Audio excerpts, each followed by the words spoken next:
If you missed the absolute mess of a press conference that Ohio Governor DeWine had covering the Norfolk Southern chemical spill in East Palestine, Ohio, that would be fair because they started 2 hours late. Press conferences after disasters often happen late. 10, 15 minutes is totally normal. When delays get longer than that, it's usually because they're waiting for something.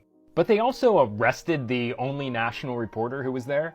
Earlier, they said that they were going to hold him till tomorrow, but they ended up releasing him after this spread across the nation. In general, if you're having a press conference and you're trying to convince people that you are not hiding things, arresting journalists, not a good idea. Especially when there's video showing that the journalist clearly did nothing wrong and he was manhandled by the state police as a high-ranking state police officer supervised.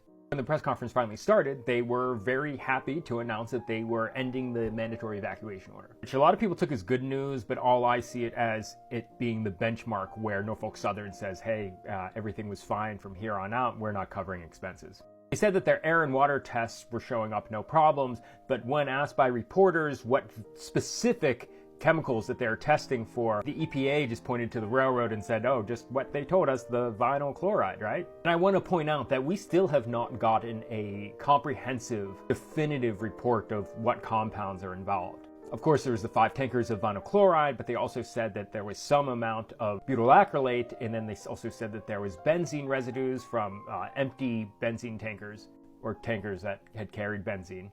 Today he said something about non-hazardous lubricant. That was an interesting thing to just gloss over because in chemical spills like this that involve lots of chemicals, it is very important to know the exact compounds because these chemicals can interact and make new compounds, even if one of them is listed as non-hazardous.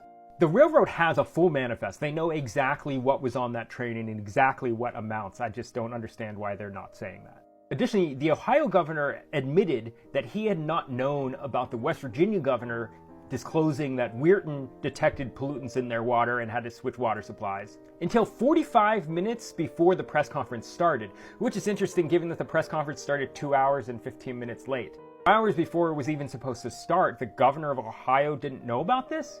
I also want to point out, if you go and watch it, how many times the governor and the EPA referred to, well, this is what the railroad told us. Another thing to note is they keep saying that they're monitoring air and water, but has anybody been testing soil or the ground? It would not be unusual after a large explosion like that for there to be contaminants on the ground that potentially could be hazardous, especially to small children, if you track them into your house. So I guess at minimum, just don't wear your shoes in the house.